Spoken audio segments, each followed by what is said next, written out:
Now then, let's meet our special guest. It's news legend John Suchet, ladies and gentlemen. Good to see you. Good to see you. Now, as a correspondent at Reuters, ITN and more recently here on 5 News, John has witnessed everything from student riots in Paris in the 60s via the Iranian Revolution to the troubles in Northern Ireland. And more recently, I'm sad to say, his challenges have lain much closer to home, haven't they, John? Yes, they have.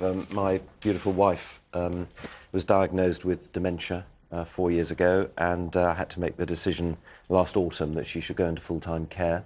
And it's something that, I mean, I've had to learn an awful lot very quickly about dementia, and it's not something that you ever expect to have to do. No. And I've discovered that there are areas where help is available that people like me don't know about, and there are areas where it should be available that it's not. So my new role in life, you know, I thought I was going to be a journalist till the end of my days, is to campaign for more help for people like me who suddenly find themselves caught up in this whirlwind of grief and tragedy and need help.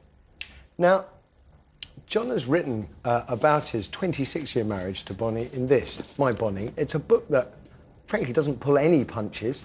There's the ex-wife, problems with access to your sons, and Bonnie's illness. Was it a hard book to write? Yes, I mean, some people, in fact, our sons especially, said to me, it'll do you good, it'll be cathartic. It didn't at all. It was tears all the way. Because Bonnie was there while I was writing it. She was watching me doing it, and she didn't realise what I was doing. And I would say to her, I'm writing about you, darling. She would say, oh, that's nice, and walk away. And this is a woman who, as the book makes clear, shared every single moment of my life.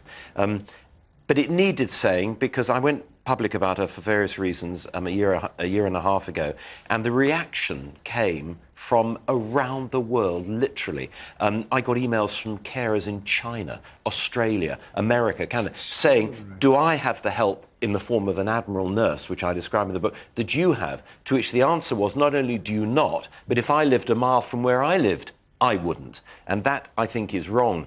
But having gone public about her, all these people knew was, here was a beautiful woman who developed dementia very early. And I wanted to tell them a little bit more about just what a remarkable person she is. I was going to say, because it would be very easy for people at home to get the impression that it's maudlin or there's tears on every page. And actually, it isn't like that at all. There is tragedy there, inevitably. Yeah. But it's a remarkable love story, and it began love at first sight. Yes, and there are a good few laughs along the way, even once dementia has set in. I'll never forget, I describe it in the book, the moment I said to her, oh, I don't know, only a year or a year and a half ago, I put together a sentence with 3 ideas in it, and even as I said it, I knew that was silly, and she just looked at me and she said, oh dear, Bonnie@confused.com. And we laughed, and we still, when I see her today, if I say something that she doesn't quite get, I'll repeat that to her, she'll say it back to me, and we'll have a good laugh. So there are laughs along the way. How did you meet?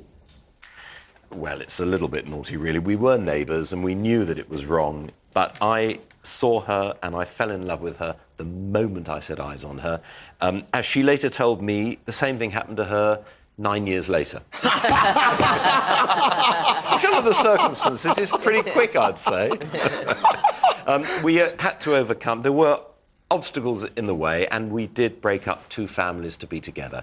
I make no bones about that, but we simply could not be apart. You weren't the first, and you won't be the last either. Exactly, and we achieved it, and I embarked then. My career at the time was absolutely in the doldrums. I mean, I was almost sacked after a disastrous period at ITN, and had it been left to me, I would simply have resigned or allowed myself to be sacked. Bonnie would have none of that. She said, no, you're going to go back in there and you're going to show them that you can do it. And 25 years later, I got a Lifetime Achievement Award. So nothing would have happened for me without her. And I owe her this book. I owe the world. I want to show the world what she is like. I owe it to her. There's a lovely... I mean, you mentioned the light moment, so to share the story about Bonnie and the iPod, because that's a lovely tale. Oh. Wandering around the house and... Yes, well, I discovered that she really loves ABBA. And I would put ABBA on for her, and I would put the iPod on for her, and she would love it. And then one day, she wasn't listening to it anymore, and I suddenly noticed that the iPod wasn't there, and I couldn't find it anywhere. And I finally found it in a sock in the washroom. And when I pointed it out to her, she said, I knew you would be pleased that I was keeping it safe for you. And this is what happens with dementia. People with dementia will often know there's something going on, but they won't realise it's something bad. And she genuinely thought she was doing the right thing. So you can't be cross. No.